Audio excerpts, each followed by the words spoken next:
Hi, I'm Dr. Ralph Levinson, health sciences professor emeritus at UCLA. And I'm Luc Levitansky, a French journalist covering technology, politics, and power. Welcome to Your Planet, Your Health, where we share stories about the environment without falling prey to despair. In these conversations, we explore the knowledge and tools we can use to be good Earthlings. So, fellow Earthlings, if you've listened to some of our previous episodes, we've taken you on retrospectives about how science, politics, and our survival have intersected over the years. And, well, today we're going to be talking about leaf blowers. Now, you might think this sounds like somewhat of a small subject, but this is actually an inroad for us to look at what the manufactured homogeneous rows of American lawns have wrought upon their environment. And this is certainly topical and newsworthy. There's actually a movement to ban gasoline leaf blowers that's been gaining traction across some American cities and states. Well, that's right. And in fact, it was just announced in March 2024 that Portland will formally begin phasing out gas-powered leaf blowers in 2026 to scale all the way up to a full ban by 2028. And this policy was years in the making. The planning discussions go back to 2018. In addition, there's been an even bigger ban, a statewide initiative in my home state of California to phase out the sale of gas-powered lawn equipment starting this year in 2024. It starts with banning the sale of new equipment, and there are carve-outs. But yes, this is a major initiative that's in this incredibly large and populous state.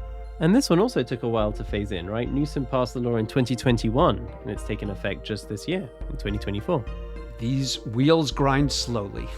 Now, to kick things off this time around, we're going to be doing a poetry reading of sorts. This poem is somewhat atypical. It appears to have been written by an individual who goes by the pseudonym Touch Moonflower, and he wrote it, it seems, last fall of 2023. So Luke, why don't you get us started? Kick us off with the first stanza, and then we'll alternate. A bright and shining example of the suicidal absurdity of techno-capitalist society occurs every year at this time, all across the country. Deciduous trees spend all spring taking nutrients out of the soil to make leaves, which photosynthesize all summer and fall. When the cold comes, those leaves fall. The technical term is dehiss. And the trees go dormant for the winter. All across this great land, people proceed to fire up specialized machines, literally called leaf blowers, which burn irreplaceable fossil fuels pumped out of the ground at great expense to produce, in addition to carbon monoxide and noise, powerful blasts of forced air.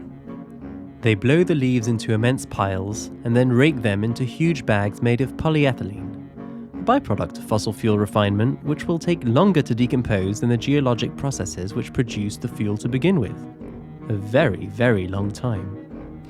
These bags full of leaves are then loaded into trucks, which, burning fossil fuels, move them to giant areas called landfills, where the leaves, trapped in plastic, undergo anaerobic decomposition and, rather than releasing their nutrients back into the soil, turn to slime and sulfurous gases. This entire process means that, wherever modern humans congregate, the soil quickly becomes impoverished, as the nutrients required for cyclic leaf production are removed, rather than stored in the ground, producing a kind of grey, dusty soil that, when I was a professional gardener, we immediately recognized and referred to as blower disease. It is all so astonishingly pointless and debased and wasteful that it would probably be better not to spend too much time contemplating it. Let's turn our attention to more pleasant things. And actually, Ralph, upon talking about this with you, at the risk of losing all the poetry in this message, Ralph, let's do a little bit of elementary fact-checking. Let's correct the record here. Did Touch Moonflower get it all right here? Well, as you say, this is a poem, not a scientific summary, and we should enjoy it as such. But in fact, there were a few small errors that don't take away from the main theme. So for example, he mentions that polyethylene bags, in his estimation, are going to take longer to decompose than it takes to form oil. And I'm sorry, that's simply not true in the real world. Polyethylene bags, these kind of plastics can take hundreds, even 1,000 years, but the organic material that's going to form petroleum has to seep down to areas where there's a lot of heat and pressure, and that could take thousands, hundreds of thousands, or even millions of years. In fact, oil does take much longer to form than it takes plastic to decompose. He mentions that gas leaf blowers emit pollutants like carbon monoxide and volatile hydrocarbons, which is true, but there are also many other pollutants coming from these. And I would stress that these include carcinogens like benzene and other pollutants such as carbon dioxide, because the gas engines used in these leaf blowers and in many gas lawnmowers are incredibly inefficient and just spew out pollution. So the fact that gas leaf blowers emit carbon monoxide is true. It's not so much a correction there, just kind of adding to the list of pollutants. No question that the spirit of what he's saying is true, but, scientifically didn't quite get it right. Yeah, and we couldn't just sit by and just read misinformation on air. No. So thank you for correcting the record. You're welcome. That does not take away from the spirit and the point the poem makes about the incredible, senseless, useless waste of using fossil fuels to do our raking for us. Ultimately, we shared this because we thought the thrust of what he had to say was noteworthy. And what I like about it is this literary device of defamiliarizing you with a process that you might be experiencing in your daily life and just trying to take an outsider's perspective on it to question why things are a certain way. And that's certainly something we're going to unpack now.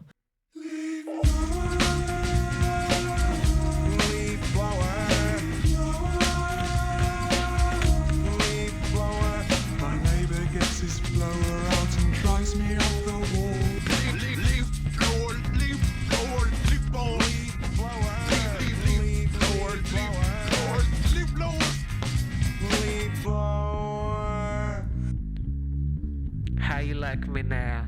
Pretty good. Going on, feeling strong. I quit my job blowing leaves.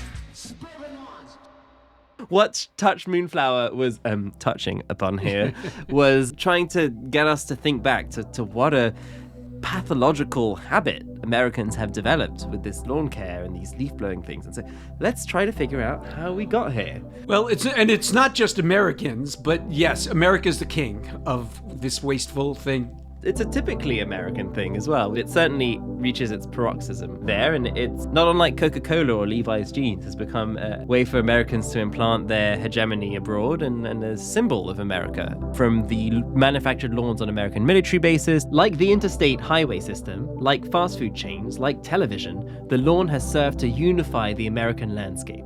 But anyways, how did we get to doing such a lovely thing? How did we get into this situation in the first place? What poisoned our minds? What idea got into us to think that we needed to have these little green expanses in our front yard? Like, it's a simulacrum of a simulacrum at this point. It's people imitating a fake.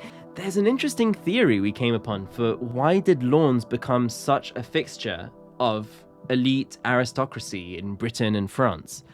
One might think of the Garden of Versailles, which was designed by Le Nôtre. Let's think about a picturesque European landscape. Let's think about what an idealized green carpet would look like. In the Palace of Versailles, there was a demand made by the French king to install a giant tapis vert, a big green carpet. In Versailles, there were lawns, but there were also these very geometric gardens, there were hedges and so on. You have these giant geometric expanses. You've got these giant green rectangles. I'm like, these green homogeneous rectangles are really a completely constructed idea of what is nice and beautiful and pastoral. So this wide green homogeneous expanse, meticulously trimmed, was this ideal for the Versailles Palace. But actually, in doing a little bit of research here, I came upon this idea that the idea of the lawn itself as a popular thing for British and French aristocracies, it was popularized in the imagination of European aristocrats through Italian Renaissance paintings. Basically, in the 1500s, some Italian Renaissance painters drew pastoral green expanses of landscapes, so this idealized version of a fake nature, of a utopia, of a completely constructed pastoral natural scene. This was a fixture in some Renaissance paintings that were popular amongst British aristocrats. And then, in turn, it influenced their idea of what was proper and natural, and they demanded that their gardeners, workers, slaves, toil with their scythes and trim down the land with this really time-consuming and labor-intensive process to destroy the beautiful meadows of their countrysides, to turn them into these manufactured fake landscapes. Aristocrats liked having a front lawn that wasn't wild and wicked, where they can lounge in leisure on land that they didn't have to use, except for leisure. These British aristocrats asked their gardeners to make their front yards what they looked at when they opened their front door, when they went outside. They wanted to recreate this fake ideal from the pastoral landscapes in the paintings. And these British and French aristocrats were tending towards a form of pastoral, beautiful nature that was entirely artificial. The British aristocrats and their gardening decisions were directly influenced by the aesthetic choices made in Renaissance paintings from hundreds of years before. Specifically, British gardening in the 18th century was influenced by 15th century Italian Renaissance painters. This ideal of a beautiful green expanse. When I say it's a simulacrum of a simulacrum, I mean to say this was literally rich European aristocrats who wanted their houses to look like the paintings they liked. It's not just the paintings. I mean, the aristocrats started it because they wanted to be able to have picnics on front lawns and stuff, and they were showing they didn't need to have productive land. But Ralph, what do you think about this? Look, at first I pushed back a little bit on that idea until I saw where they were coming from and in fact, it's true that if you think about the late 1500s in England, there was a lot of allusion to the Italian Renaissance and Italian culture, and certainly a lot of European gardens in the subsequent centuries were based on Renaissance ideas and ideals, at least to some degree. Now, the Renaissance was very self-consciously alluding back to Roman times. So when they developed their gardens, they very much had in mind the ideas that went behind Roman gardens, and it was very much part of the Renaissance scheme to go back and look at the literature. They would comb monasteries. They did have descriptions, Cicero's letters, and those type of things that described gardens. They found the statues that were in gardens and put them in their own gardens. And much of what we know about how they were thinking about it comes from this book that was written in 1499. This book was called Hypnerotomachia Polyphi. Now, yeah, it's a mouthful. And it had some ideas that were extrapolated from Roman gardens. And a lot of that had to do with the geometry of it and the symbolism behind the geometry. And this became later things like what we would see in Renaissance gardens and subsequently gardens in Versailles and throughout Europe. These sometimes very self-consciously symbolic, other times just the aesthetic of it, the organization. But basically, it was landscape as an idea or an ideal, not landscape as this is where the cows are grazing. So there's the functional garden, right, where you grow things, and then there's this, where you put your statues, where there's a pool. In our gardens, we're making a statement. With our land, we are going to make an aesthetic and philosophical statement. The nature of that statement is you can afford to have this land not be used for the production of food, which again was a luxury at the time. And not only that, but they had no power tools at the time, none of these polluting two-stroke engines. So in the way it wasn't polluting, but it was extremely labor intensive. This was the blood, sweat and toil and the many hours and lives of agrarian labor just doing this Sisyphean task just to make these rich people have a back or front of their nice little house that looks like their pretty pictures. The labor is a really big deal, right? I mean, you had to be wealthy. These were not, just small landowners, who were concerned both in Roman times and in Renaissance times with these effects, and even in subsequent centuries. You're absolutely right about the amount of labor involved and the fact that, which is still true today to some degree, as we'll discuss later, that yes, land has more productive uses than ornamentation and ostentatious wealth. And it's also important to remember, as I think you pointed out earlier, that these weren't mowing in the sense we'd it wasn't until the 19th century that the lawnmower, even vaguely as we know it now, was invented. These were, and even then barely. I mean, this really, when you're talking about mowing, you're talking about some guy with a blade chopping this down. And in a way, you can argue from our environmentalist prism, it was more environmentalist because they didn't have these power tools. But ultimately, it gets back to the question of like, why was this necessary in the first place? You know, why did we need to do all this labor to maintain gardens? I think it's fantastic that you actually had a copy of this allegorical novel, the influential work from 1499, Hypnerotomachia Polyphili. And the sub translation of that is Strife of Love in a Dream. Okay, so that speaks to these idealized, idyllic views of nature and these perfect, symmetrical, geometrical forms. Right, that was the main thing there. This was woodcuts in this, and they didn't go into the nature of the plants you should put in. And again, it was the ideas, and it was very much about the geometry and the layout. It was very much into geometric form. Right, but actually, many influential designers of the Italian Renaissance drew inspiration from the novel's garden concepts and incorporated them into their own designs. So there's a way in which this shadowed and echoed itself, and so this was part of the dissemination, the popularization, the idea of making this form of nature something to aspire to, at least within these elite spheres.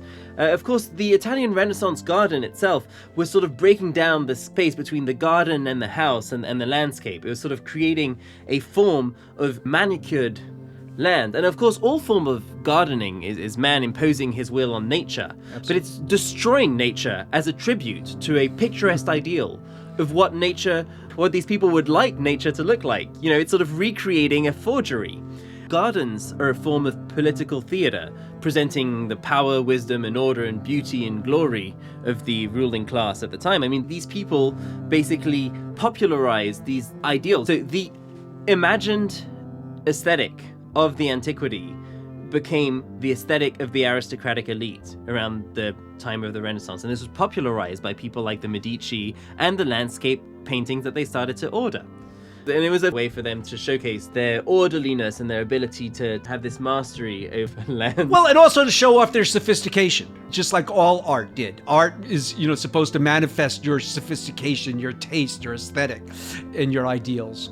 Exactly. There was a way in which the Renaissance consciously constructed itself as a reaction, a critique of the dominant society of the medieval times. And the quote-unquote Middle Ages is itself a construction of people who are living in that era and who are dissatisfied and wanted to make a critique, and therefore had their idealized version of what the past was. They had some documentations, and obviously their ruins were less damaged than they are now, but it was going from an echo of an idea. On that point of the modern garden emerging in England, there's a London Luminaries website about the English landscaping movement. They attribute Italian Renaissance artists in the 15th century and later 17th century French artists Nicolas Poussin and Claude Lorrain, who were depicting these Renaissance landscapes. And their paintings merged depictions of the Roman Campagna, the countryside, and the mythical ancient Greek land of Arcadia. So when these paintings arrived back in England as souvenirs, an awareness and fondness for these kinds of landscapes grew among aristocratic British men. And so they began to use them as the models for their real-life gardens, their home gardens. And as you're saying, this is bringing us to England.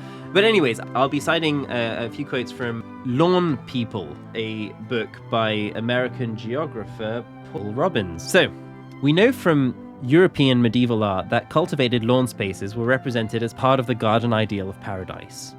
Medieval artwork depictions of the Garden of Eden included something like open grass, as did the Prairie émaillée, dotted meadow, traditions of 15th century tapestry. These ideals were not realized in the real-world landscape until the 17th century, however, when palatial plans first began to incorporate large areas of turf grass as part of manor design. The distinction between a rambling grass meadow and a lawn was established in France during the 1500s, where estate gardeners tended to both. The lawn emerges in this period as a form of architectural expression.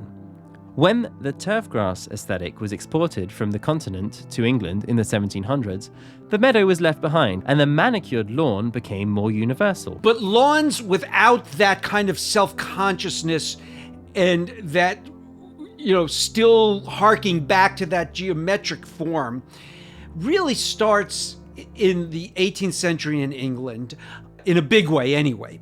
The 18th century in England, the 1700s, which of course is bringing us up to the new colonies in America, because these were British transplants for the most part, or at least part of the what we would now call the United Kingdom, Scots, Irish, in Britain and so on. For the most part, there were also German, Swedish, and so on. But much of the culture was from, at least harking back to that. Certainly of the elites, right? I mean, the elites who were governors and so on were very much from British upper classes, and at least related to them culturally and aesthetically.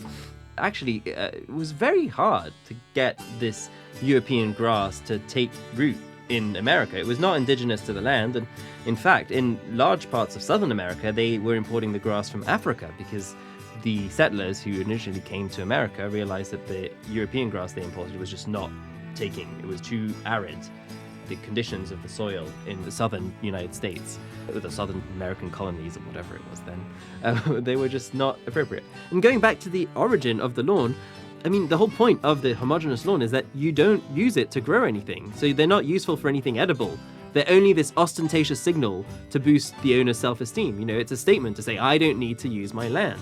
I can afford to have this boring field of nothing in my front lawn. You know, I can show to the neighborhood that I'm this wealthy individual and I can afford not to do anything with it. And ultimately, that was the original purpose for the English elites. It was the first land that they decided to let lay fallow and not use for agrarian purposes because they could afford to. It was an arbitrary elitist aesthetic to show that they could afford not to use the land.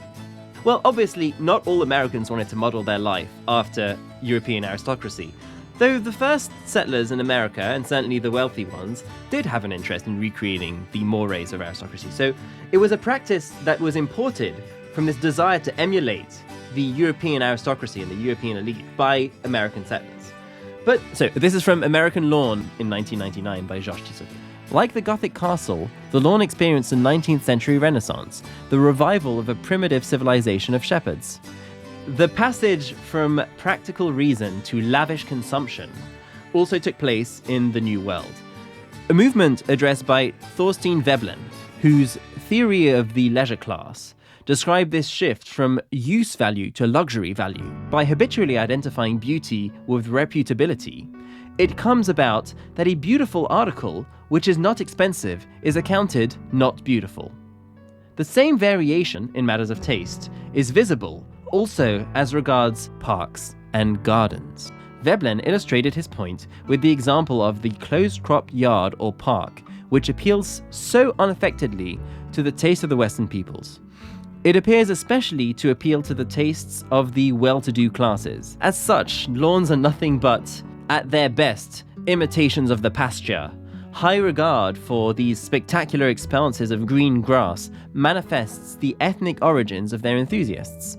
A pastoral people inhabiting a region with a humid climate. In the eyes of the new American leisure class, for which higher cost meant higher beauty, the lawn conferred signs of acquired nobility. In 1957, a group of Westport, Connecticut residents acquired flocks of sheep to keep their lush lawns trimmed.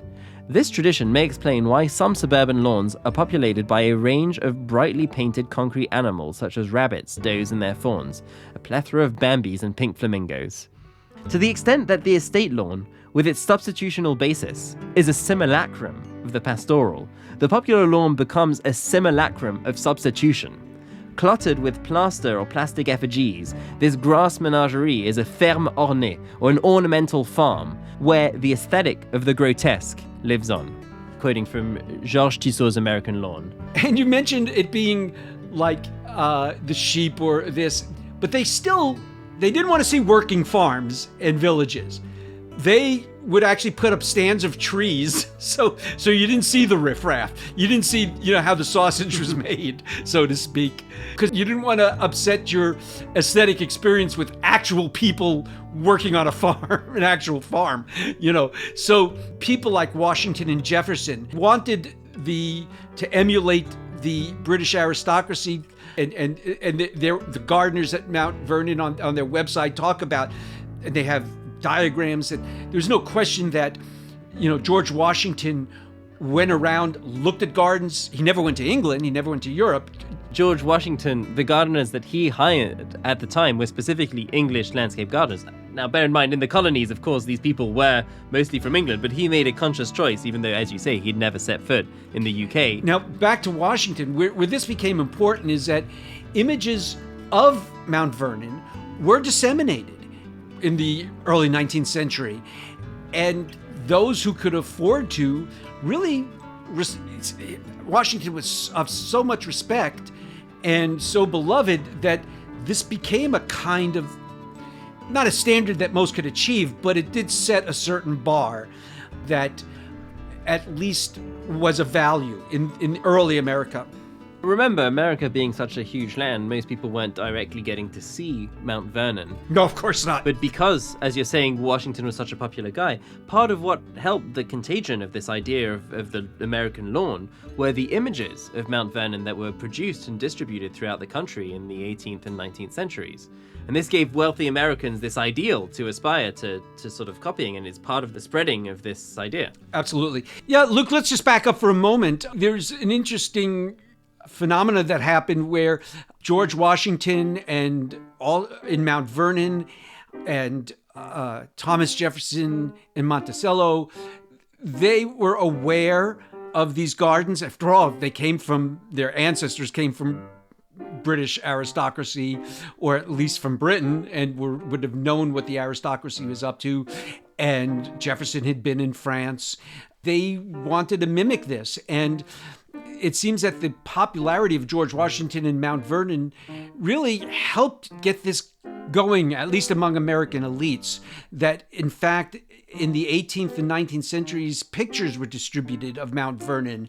And this was a very self-conscious imitation of what the British elites were doing. Well, it was part of the contagion of this idea of the lawn, right? It was spread through the reproductions of American founding father, America's first president, George Washington, and his home in Mount Vernon. So this gave wealthy Americans an ideal to mimic, an ideal to aspire towards. You know, this was very much an aspirational thing for American elites, and this was part of the propagation of this very popular meme of wanting to, you know, destroy all the local biodiversity in your front lawn. Andrew Downing, who his first book was in 1841, and it was called A Treatise on the Theory and Practice of Landscape Gardening Adapted to North America. And it was a big success. And in the book, Downing wrote, "When smiling lawns and tasteful cottages begin to embellish a country, we know the order and culture are established." So it's very much this moral idealization of assuming that if you keep a good front lawn, you must be a good person. Right. That's what he's reflecting. That's right. This Andrew Downing.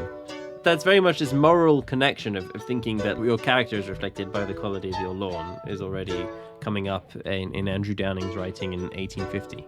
This brings us a little later to Frederick Law Olmsted. And in 1868, Frederick Olmsted was hired to create the landscape for a planned community just outside of Chicago, west of Chicago. And in this planned community, we get lawns, very much the lawns we now know, at least in design, where each house in this planned community called Riverside, Illinois, was set 30 feet back from the street. And instead of having walls between the houses, in the front anyway, there was just this one expanse of lawn, giving this kind of broad view. At least in the front yard, they didn't have walls between them. And so they were all connected by this expanse of green lawn. And so this was where the idea of a planned community, suburb, the use of the lawn as a statement really first shows up. This is really sort of the birth of the suburban lawn in my mind. Yeah, I mean, and it's crucial. This imagined one giant green expanse, the suburbs as though they were one continuous park. This idea of this one long expanse of land that becomes a collective responsibility is a very different, it's as you said, the fact that Olmsted, instead of erecting walls between people's front lawns, had it as one contiguous space that you could walk across. It almost created this philosophical statement of how in the American suburbs, basically the one continuous lawn, in the idealized version at least, is sort of supposed to be like a park. It is like the park that you walk across. I mean, at this point, suburbs are not really designed to be walked across, but there is at least this ideal in the mind of the planners that they are for the collective, and therefore maintaining it as a homogeneous patch is part of the responsibility of the people who are owning the land. I mean, this was a novel concept compared to the UK. Right. It was clearly a community effort. It was clearly a symbol and statement of community. It was a planned community. You're absolutely right.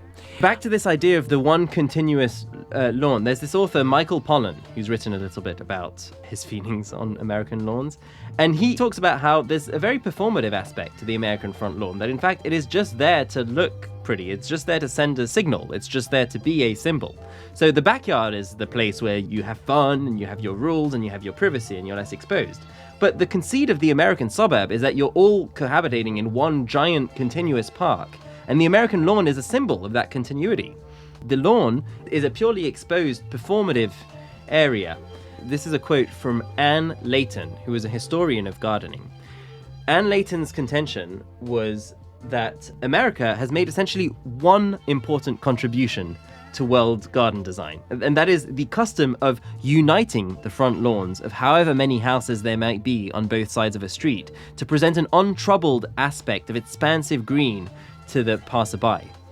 And she goes on to say, France has its set of formal geometric gardens, think Versailles, Le Nôtre. England has its picturesque parks, whereas America, this unbounded democratic river of manicured lawn across which they array their houses. And so I thought there was something about that fiction. It's creating a space that no one can actually walk on, and yet that's trying to recreate a park in suburban lifestyle where everyone drives from thing to thing. So it is very much a paradox. You mentioned that nobody can walk on. Sure, people could walk on it, but there's the trope of the old man, raised fist. Get off my lawn! Exactly. Thank you for bringing that up. Yeah, because it's true that speaks to, like, even as an archetype, we're not in this idealized green expanse of what each suburb is one giant continuous park. It's people's private property, and they are not too keen. They have keep off the lawn signs. So it's not being enjoyed by anyone. In 1870, a couple of years later, after Olmsted was designing this planned community, Frank J. Scott, who wrote a lot about beauty and landscape art, wanted to make Olmsted's ideas accessible to the middle class, make it something that they can embrace. And he published the first volume devoted to, quote, suburban home embellishment, unquote. What Scott emphasized, which is, again, different from old world practice, is to dwell on the individual's responsibility to his neighbors. And here's a quote. "It is unchristian," he declared, "to hedge from the sight of others the beauties of nature which it has been our good fortune to create or secure." Unquote. One's lawn, Scott held, should contribute to the collective landscape. He actually considered this a Christian conformity obligation. So Frederick Olmsted picked up the torch from Andrew Downing. But Frank J. Scott picked up on Downing's idea as well as Olmsted's desire to spread this by also keeping the moral component, right? I mean, we have this quote by Frank J. Scott who imposed the responsibility onto the individual. So now you were basically, if you bought a house in the modern suburban developments, you were signing up for maintaining your little plot of this universal expanse of green to create this makeshift park that was very hard to maintain in a lot of these climates. It was not at all natural and has to be perfectly uniform and homogenized. And it had to do with whether you were a good citizen in the community, whether you were a good Christian, harking back to that religious aspect of it. It's hard to appreciate, but in 1868, 1870, a lot of what we now think of as lawns translating through the picturesque and the English manor houses back to the palaces and the Renaissance gardens. Here we're finally getting to suburbia and the lawn. There were obviously also technological advancements. As I mentioned, there was the invention of the lawnmower. And, well, the first patented lawnmower in England was 1830, in the United States, 1860. And these were sort of like the push mowers that we're used to, the old-fashioned ones. They were only first mass-produced around the late 1800s. It was in 1902 that there were the first petrol-driven lawnmowers. But the really next big quantitative leap in lawns really comes after World War II, the aftermath of World War II, the need for housing, and the growth of suburbia and the GI Bill that allowed for people to get mortgages, at least people who were white and acceptable. And this was also the time of the birth of the Homeowners Association. With the birth of these very self-conscious suburban flights from the city, there was the development of homeowner associations starting at this period in the 1940s. There was one moment that massively exported the popularity of lawns across the world and across American soldiers stationed at military bases around the world. Because just as today, every American embassy has a perfectly manufactured lawn, even in Saudi Arabia, well, back in the Second World War, every military base had its perfect manufactured lawns. And you have to remember, this was a time of great turmoil and stress, but also these were the formative years for these young American men, and these were the areas during which they could fraternize and socialize. And so these were very formative places for the GIs, the American soldiers stationed in these bases around the world between 1941 and 1945. And so these American lawns become exported, and obviously they end up changing the local landscape of wherever America sets up its bases, but also American soldiers who came from all across different areas of the United States ended up being sent to places in the world where they could see this perfect ideal of the European grass. And this was very influential in the American imaginary. It tied further this idea of American hegemony and the American lawn. And it tied the idea of the American dream and having one's manufactured lawn. And so when the American GIs came back, thanks to some government grants as well, they were able to buy and invest in properties. And so there was a massive boom, right? There was a boom in birth, but there was a boom in acquiring property through the GI Bill. And obviously that was very racist and only affected some people, but it was a policy that put a lot of dollars, put a lot of public investment towards the idea of developing housing. And the housing choices that they made there, the types of developments that were built in America after the Second World War, are when this goes from being an elite practice and a practice in some suburbs to being the dominant mode of American life, both in the public imaginary, but actually through legally enforced means in the planning decisions. So let's back up a little bit, right? So the reason why American deserts today have these manufactured green lawns is a consequence of the experience of the draft and military people experiencing this. And their new homes were taking inspiration of that. But, of course, the advent of the mass-produced suburb created this scenario in which the developers, the builders, were actually setting up lawns in place before anyone purchased the houses. And then this became a responsibility for any person purchasing the house or the deed for the property, that they would have to take on this responsibility of the lawn. And the developers empowered these local associations, sometimes for-profit organizations, called homeowners associations, HOA for short. And basically, the choice made by the housing developers, because they were empowered by the government, to give this structure power, allowed basically to create this structure that acts almost like a local government, enforcing the most petty ways of imagining what it is to be a good neighbor.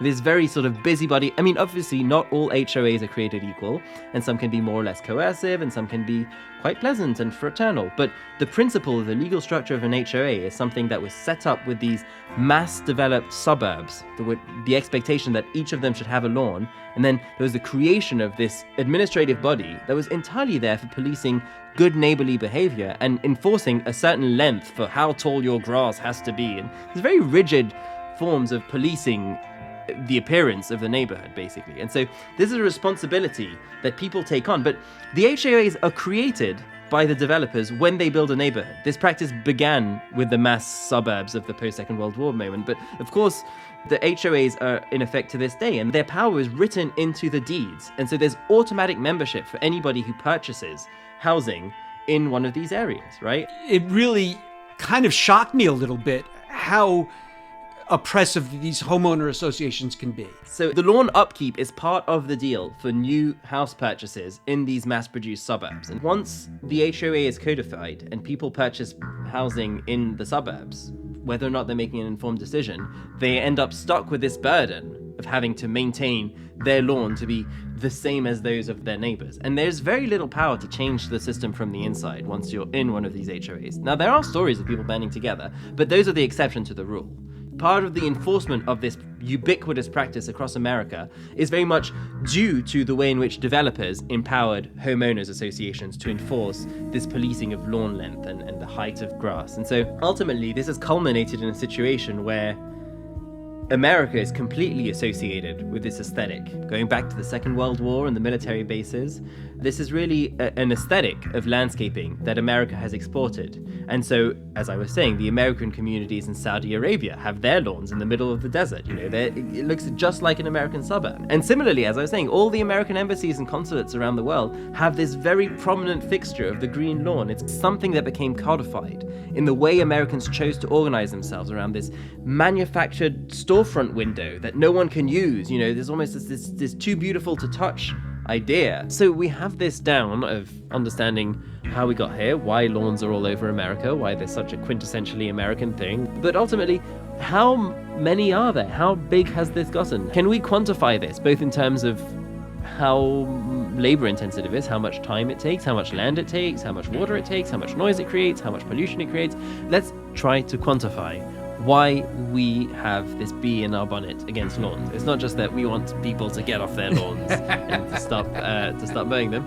There are actual quantifiable ways in which this obsession with dominating nature to create this green carpet all over everyone's front lawn is actually quite destructive. And we're going to go into the scientific record to bolster this up. Let's try to measure just how bad lawns and leaf blowers are on their local ecosystem, on their environment. Why are lawns so bad in the first place? What do we have against lawns?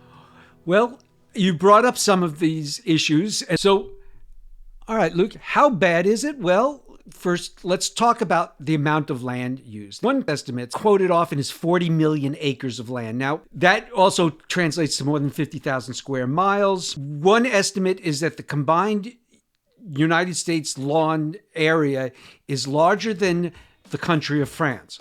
All right, France, you're a lawn now. This is a lot of land. Going back to quoting Michael Pollan, in a little over a century, Americans have rolled a green mantle of grass across the continent with scarcely a thought to the local conditions. As far as what we spend on them, there's, again, various estimates, but one that's often quoted is $30 billion a year. What about water use? Now, water use is a big deal. And I'm very aware of it here in Southern California. We're in a mega drought. 3 trillion gallons of water. Americans use over 3 trillion gallons of water to maintain their lawns. This water is not retained in the soil as it would be with native plants or plants that have deep roots. It runs off and ends up in the ocean.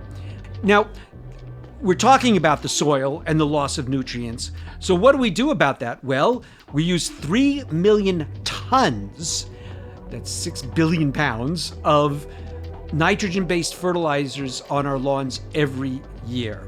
And the nitrogen then can also run off, and nitrogen runoff is a big harm to the ecosystem. Fertilizers end up causing algal blooms and hypoxic areas as they filter down eventually into bodies of water like the Gulf. The other thing that we do to keep our lawns in moral shape is to put almost 60 million pounds of pesticides on these lawns. That, of course, will affect the bees and the pollinators. It's not just keeping your lawn. The insects that fly into your lawn don't respect your property rights. So, we've just talked about why lawns require such upkeep in terms of maintaining the soil. You spoke about the pesticides and the fertilizer. This ultimately comes down to the idea that lawns are monocultures and they destroy the local biodiversity. They're not indigenous to the local land. The plants that you grow for your lawn are a very manufactured choice. That's again imported from Europe and recreating this fake ideal. So lawns, in fact, are a biological desert. And that's actually an insult to deserts, They're pollinator plants. So there's more varied, interesting flower, butterflies and bees, and lawns are much less exciting than deserts. And it's a deeply engineered landscape, really. Lawns are destructive to the local biodiversity, and they're this completely artificial product. Let's go back to quoting Michael Pollan. Michael Pollan says, "Gardening, I had come to appreciate, is a painstaking exploration of place. Everything that happens in my garden, the thriving and the dying of particular plants, the marauding of various insects and other pests, teaches me to know this patch of land intimately, its geology and microclimate, the particular ecology of its local weeds and animals and insects. My garden prospers to the extent I grasp these particularities and adapt to them. Lawns work on the opposite principle. They depend for their success on the overcoming of local conditions."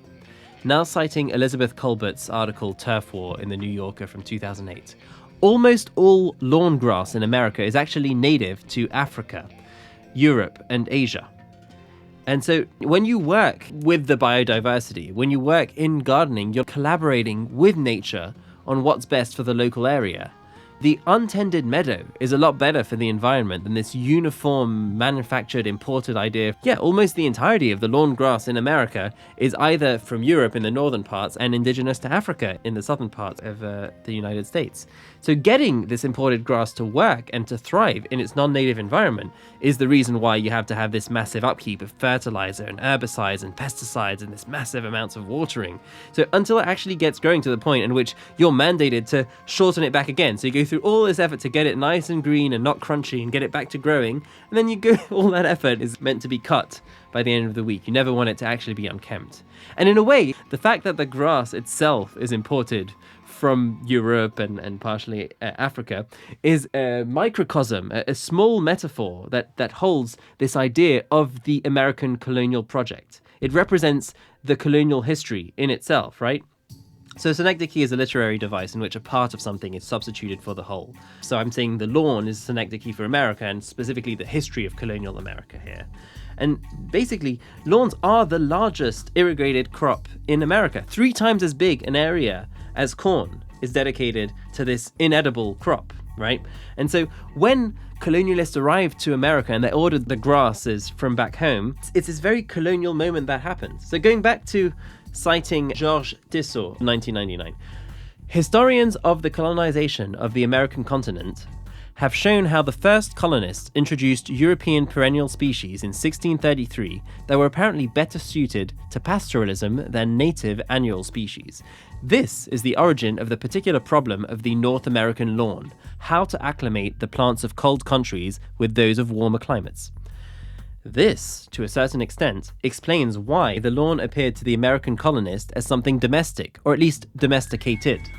Produced by a millennial evolution and adapted to the specific needs of the sedentary northern European shepherd, this vegetal expanse required some sort of grazing, bearing that it had to be scythed or mown artificially. Leonard Barron, writing in 1906 as the editor of The Garden magazine, was among many specialists to have explained this need. Mowing is necessary inasmuch as it prevents the plants from going to seed, and the prevention of seeding encourages vigorous vegetative growth, which means abundant foliage and bright, healthy green color. Certain horticulturalists, such as Sarah Stein, have come to consider the lawn a surface that, while vegetal, is artificial in that it only attains its emerald splendor when subjected to a perpetual torture. Continual amputation is a critical aspect of lawn care, Stein has observed. Cutting grass regularly, preventing it from reaching up and flowering, forces it to sprout still more blades, more rhizomes, more roots to become an ever more impenetrable mat, until it becomes the perfect lawn, the perfect sealant through which nothing else can grow. And in 1850, an English traveller described the American landscape as ugly and formal. Ugly because it was covered with scraps and debris. Formal because it was drawn with a straight edge, yielding very straight roads and square or rectangular fields.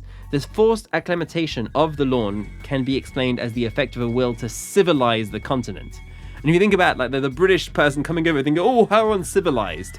Well, I think there's a microcosm for the American experience. Though again, the timeline here, we're 1850, so it's post-colonial. But of course, there were still close ties between the elites, the aristocracies, and their mimetism and their imitating of each other, their mimicry. So, Luke, you mentioned how what we use in our lawns, the grasses that we grow in our lawns, are not native to North America. And indeed, these are invasive species. This is not just an aesthetic question. This has repercussions. For example, the grasses that we use them because they grow quickly and we could just keep watering them and they'll be luxuriant. And we just have to mow them and we'll have a luxuriant lawn. Well, what it turns out is these invasive grasses grow quickly. They get big when you're not mowing them and they dry out quickly. They're not made for quite the Southern California, for example, environment. Because they're not indigenous to the climate. I mean, not only do they have built in, because they grow so fast, as you say, built in this upkeep, but also there's a safety hazard, right? Absolutely. These plants dry out quickly. And on top of that, they are made to be more of a carpet. We do carpets of grass, whereas in the more native situation, they're more clumped with big areas between the grass. Now, why is that important? Because if a fire starts, by the time fire season comes along in Southern California, these are all dried out carpets of fuel for the fire. So they bring the fire from one tree to the other tree. So even if you sparsely have trees, you have this grass as this great way to spread the fire. So really, these are invasive plants and grasses that were brought to be ornamental, but we really pay a price for them in the form of wildfires, which are a huge issue, especially in the West. Picking up on the initial theme that spurred all this on, the poetry from Touch Moonflower, on this point about leaf blowers. Now, I found out in this research, based on Banks and McConnell's paper from 2015, that there are apparently 11 million leaf blowers in operation in the United States. And the gas-powered leaf blowers use these two-stroke engines, which are extremely inefficient. And if you look at it in a certain way, leaf blowers are an unnecessary invention. You know, they're not particularly efficient substitutes for rakes in the first place. They're also kind of hyper-individualistic because they kind of just shove your problem out of sight to the next area, right? You know, whatever is undesirable in your area just gets kind of punted and rolled outside of your little perimeter, and then it's somebody else's problem. I mean, of course, then there's bagging. And these leaf blowers, like you mentioned, use this very inefficient engine. They don't burn about 30% of their fuel completely. These create, by being inefficient in burning fuel, lots of pollutants. One estimate was about 27 million tons in 2011. The California Air Resources Board estimated that using a gas-powered leaf blower for an hour emits as much smog-forming pollutants as driving a Toyota Camry from Los Angeles to Denver. But this gives you a feeling for just how much these little things pollute. The leaf blowers also, among those emissions, includes nitrous oxide, which also drives ozone depletion, a subject that will be familiar to our listeners from our last podcast episode, and is indirectly a greenhouse gas that contributes to global warming. Let's broaden this view a little bit. It's not just leaf blowers, it's all gas-powered lawn equipment, and particularly also lawnmowers, which we had talked a bit about. Now, a 2015 study found that lawnmowers, leaf blowers, and other lawn equipment account for a quarter of all emissions of cancer-causing benzene. These gas-powered lawn equipment also accounted for 17% of the volatile organic compounds, which are the primary pollutants of smog, and were responsible for 20 million tons of greenhouse gas carbon dioxide emissions. There was a more recent report from 2020 that suggested that emissions from lawn equipment grew to 30 million tons of CO2 in 2020, more than was spewed out by the entire city of Los Angeles. Gas-powered tools also emitted a lot of fine particulate matter, basically soot, but very fine particles.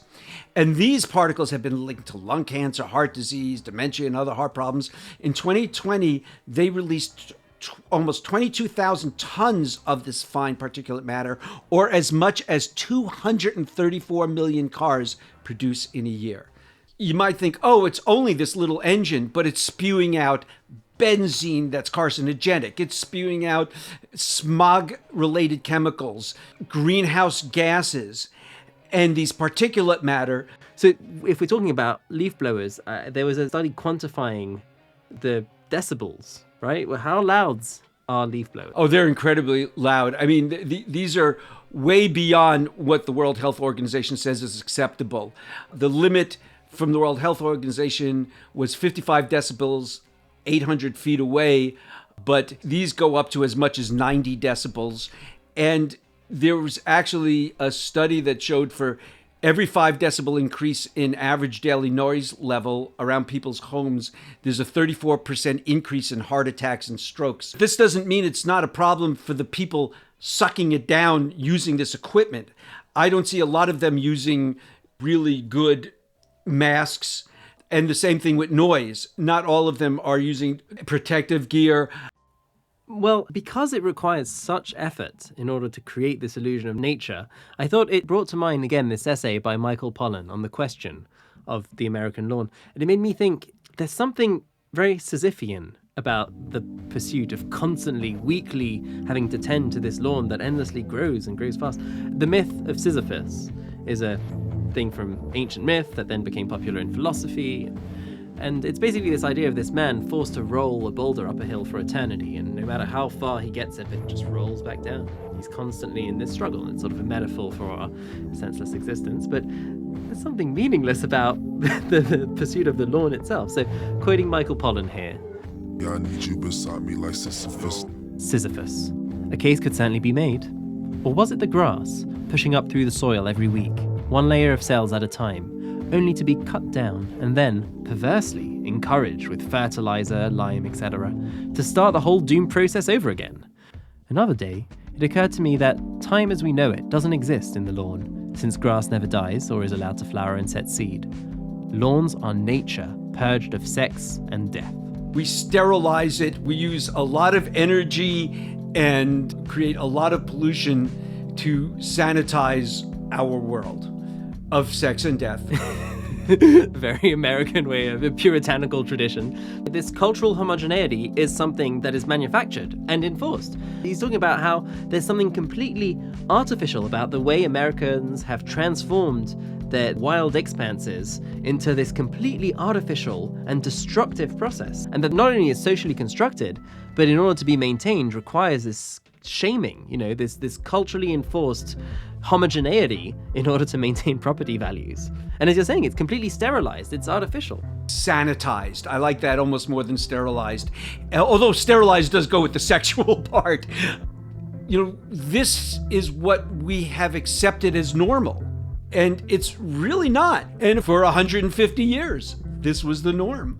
Right, well, and I mean, norms are constructed, right? Oh, absolutely. The lawn is an indicator of a neighborhood's socioeconomic character, and that is a collective thing, right? The well-maintained lawn, in that sense, is a sign that the owner is capable of maintaining it. It's a sign on behalf of the person maintaining their lawn that they care about belonging to the community. They want to fit in. It's to show others that you are like them. Properly maintained lawn, it's a way of signaling that you're sharing in the neighborly values. And in a way, that's enforcing conformity in a very constructed and arbitrary way. But every person becomes, sort of in the way that Foucault talks about how we internalize the norms of society and end up having a policeman in our mind policing what is acceptable behavior. In this case, it's like we've deputized all the neighbors to maintain this homogeneous idea. And as we talked about a little bit earlier with homeowner associations, it's more than merely shaming. They've been deputized to literally fine people, and really these could be draconian because the fines lead to more fines if it's not done the way they want. I mean, some of these homeowners associations were like defining how many gallons the shrubs had to be. I mean, it was really micromanaged, and you could be fined, and it's up to the homeowners association how much. And if you don't pay the fine, they can hire their lawyers and then charge you the legal fees. I mean, yes, it's shame, but it's also there's teeth behind it. And not all of us live in HOAs, but keep in mind that this is close to a third of the US housing stock are in HOAs. Part of the reason why it's indicative of high property values is because it's expensive to maintain, right? You have either the time or the money to take care of a lawn. It takes about 70 hours a year on average to take care of a lawn. Whether that's done by the owner or by a paid professional, ultimately that's going to be a non-negligible cost. And so we've just walked you through how bad lawn equipment is for your health, for the health of your neighbors, the health of your environment, and how this is an arbitrary thing for rich people to signal to each other. And it's a completely socially enforced thing. It's a construct. So how do we break out of it? What are our solutions out of this? What can we do about the problems caused by the American lawn and more generally the lawn care industry at large, the lawn care complex? The lawn care complex, absolutely. One of the things that has been going on for some time now to control this has been what we led this episode with, which is local laws to control this equipment. Now, bans are increasing. There's been bans, as we mentioned recently, in California and Oregon. It's also in Washington, D.C., Miami Beach, Evanston, Illinois. And this goes way back. One of the first to ban this equipment straight out was Carmel, California in 1975. And indeed, by 1990, 20 cities in California had outlawed this equipment, including Los Angeles. And the only people I see actually paying attention to that law is like institutions like at UCLA. They use electric leaf blowers and such. And interestingly, one of the first bans on leaf blowers was in Beverly Hills. And what they used then was one of the noise ordinances. They used these laws about permissible noise levels that were first passed in 1970 and the Noise Control Act of 1972, and then there was the Quiet Communities Act of 1978. Certainly, as we're trying to electrify, there are electric lawnmowers and leaf blowers. They're not new. They're very good. There was just a report from Consumers Report. Well, they're better. They're better than gasoline, but ultimately... Oh no, that's a good point. I mean, you don't have to have a lawn. But if we start again from the narrow prism of this leaf blower thing that the poet Touch Moonflower was so moved by, well, there is compost, right? That's a good way to use leaves. Instead of throwing away dead leaves into landfills, you can use it as compost. And for lawns, certainly you can use permacultures and have local pollinating plants, recreate the local biodiversity. Also, we were talking about the coercive effects of shaming. I don't think we want to live in a shame-based way of being neighborly, but actually, the context of droughts in California specifically has led to some changes in attitudes in terms of what is the most desirable lawn. In 2015, Jerry Brown, who was then governor of California, signed an executive order asking to cut water use by 25%. He sort of mandated residents to be more responsible. So because his name was Jerry Brown, and because what happens with your lawn when you don't water it is that it goes brown and crunchy, he had this TV ad campaign to normalize, in 2015, to say, get down with brown. This ad campaign to make it acceptable to have your front lawn be brown instead of green. And so publicizing solutions to spray brown grass into green grass. It's still crunchy when you step on it, but it's like lawn painting. It's sort of what they use on golf courses. And if it's just about the aesthetics, it's a lot less damaging to just do a spray on your grass. If water use is going to be constrained legally, then, it becomes a sort of, again, a collective action question. We've had very recently a limited watering allowed on lawns, and a lot of lawns were turning brown. And there's not that kind of regulation right now. We're doing a little better, but this is a mega drought. It's going to come around again. And of course, if somebody's watering their lawn too much, right? And because it's not brown. And it became really obvious. And of course, anytime you're not threatening to shut off the water, that it's just fines, well, there's a lot of rich people who are happy to pay fines and keep the lawn green. A law whose penalty is a fine does not apply to rich people. Exactly. Well, it turns out there are some municipalities that have created a cash for grass. So some municipalities are offering a rebate for not having a lawn, basically, in order to incentivize limiting water waste. So Albuquerque actually put in a ban in 1996. The city of North Martin started earlier in 1989. El Paso actually started in 2004, and they grant residents $1 per square foot of turf converted to xeriscape plantings, which are a local plant that respects the biodiversity. Well, xera, it means dry, so it's basically any landscaping that doesn't use a lot of water.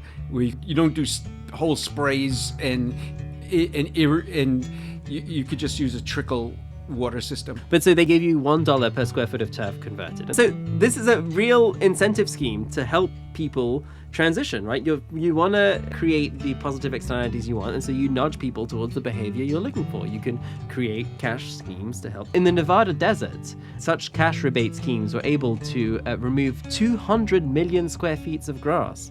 They planted new native vegetation that requires very little water and no mowing. Yeah, that's amazing.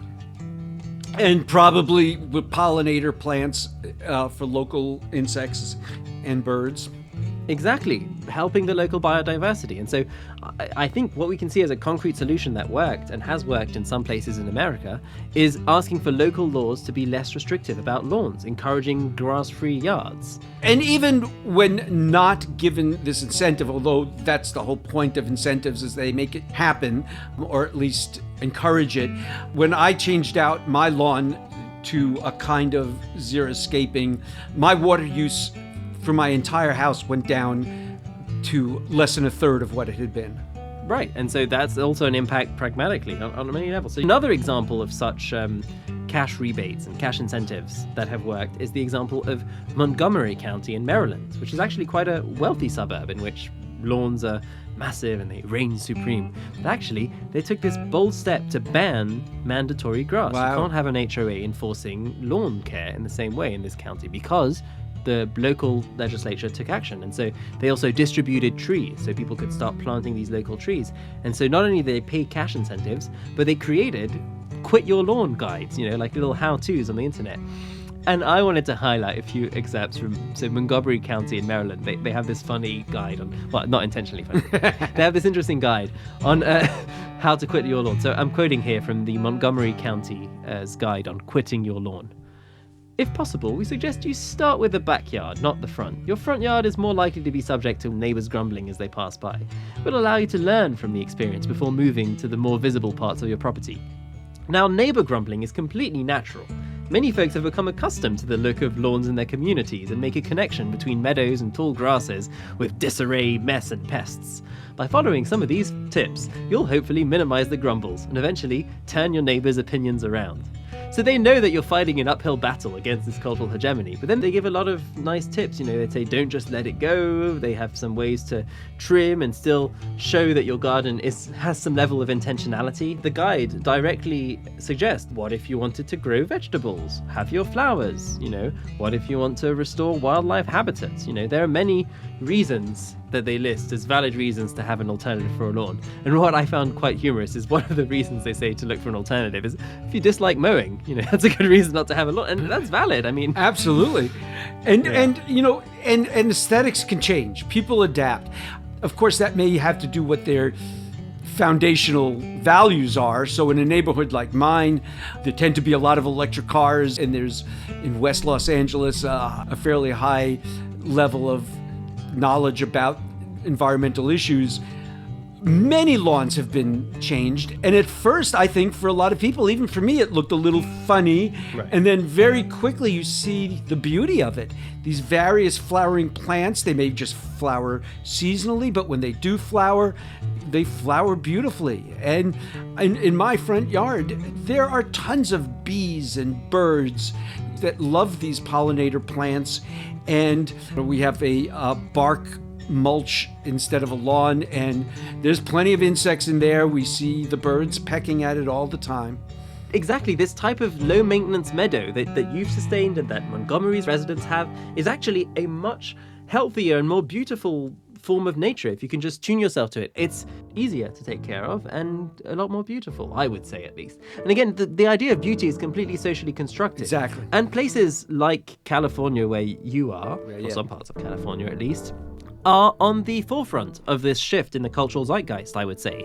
Because now people are shaming each other for having the typical manicured lawn, especially in times of drought. It was poorly seen. It's poorly seen in the middle of a drought to be watering your massive lawn. I think this is a sort of an early signal in a shift in the cultural zeitgeist on this idea of what is the socially responsible thing to do with your lawn. Is it to maintain the property values by keeping this artificial idea in this completely manufactured, artificial, enforced way? Or are you going to recognize the beauty of the local biodiversity and how you can let it thrive?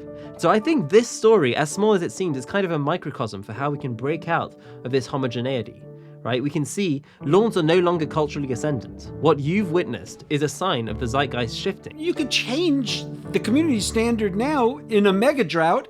It's not unreasonable to say, oh, the community standard should be not wasting water, and in a time where we're cognizant of pollution, where we're cognizant of climate change, maybe not using gas-powered equipment that pollutes and creates greenhouse gases. It's just a shift, really. It's still a kind of community standard. You're still caring for the community. Yeah, and since these things are just constructs, we have the power to change these things collectively. And there are signs of this. So I think on that note, actually, Ralph, we can sort of leave our listeners with this sort of hopeful idea. The lawn is no longer as culturally ascendant as it once was. It's done a lot of damage, but there are also very encouraging trends into something that's a lot more collectively minded, as you said. Yeah, well, on that note, Ralph, we hope you've enjoyed this episode of Your Planet, Your Health, and we look forward to hearing you on our next adventure on these histories of climate movements and all of the ramifications of our discovery. Now, if you liked this, feel free to leave us a review on the iTunes Store or wherever you listen to podcasts, Spotify, Pocket Casts. Also, you're welcome to comment on YouTube if you want. Again, we're not going to YouTube comments to crowdsource our ideas here. So. Well, thank you. I actually learned a lot, even though this is something I have been paying attention to. It was very interesting to see how this really evolved historically. I really enjoyed that.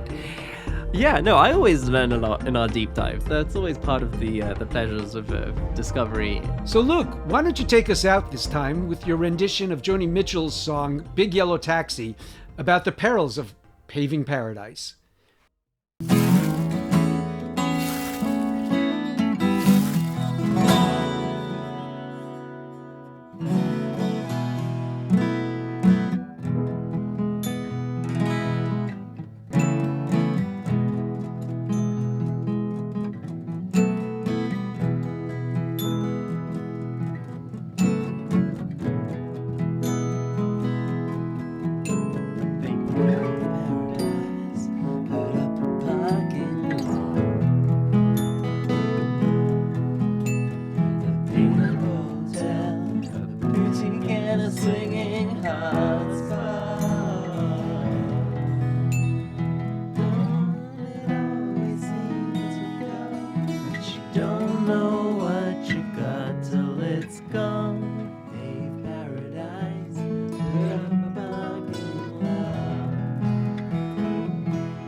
Just to see them.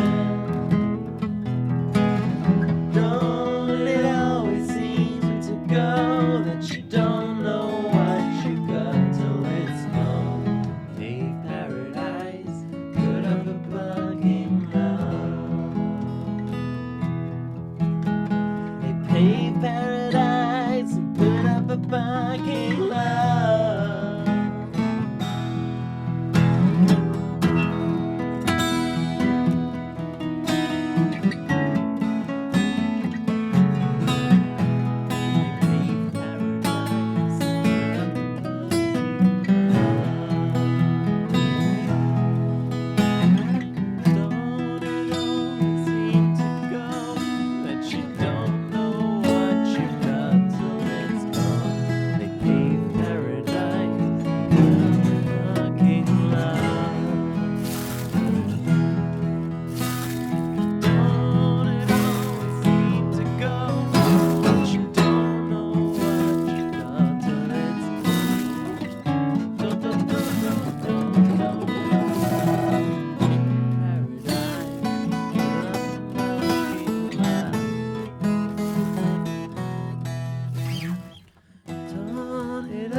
to go, that you don't know what you've got till it's gone.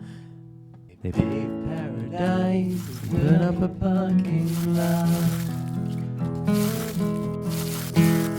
Hey, farmer, put away that DDT now. Give me spots on my apples, feed me the birds and the bees, please. Don't it always seem to go that you don't know what you got till it's gone? Pave paradise and put up a parking lot.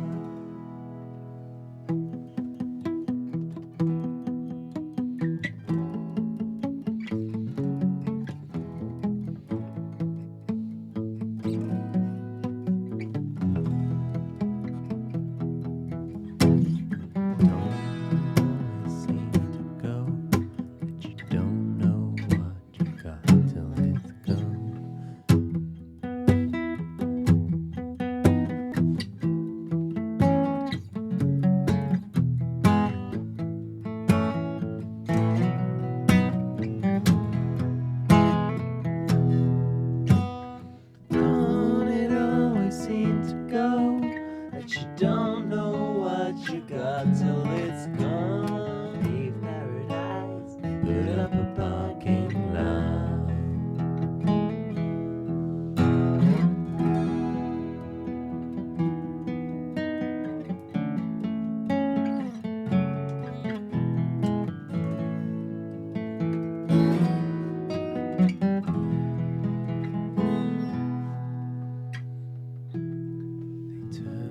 Trees, put them in the tree museum.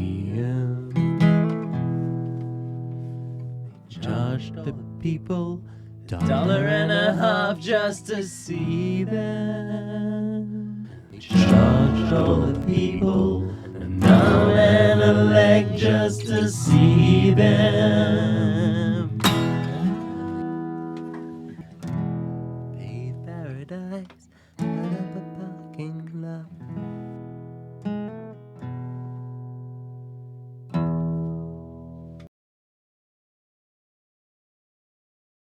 Where the stones are, just where it arrives, and just let it go to seed and never cut it, and just whatever it does. What are you doing this for? Because you think that's pretty.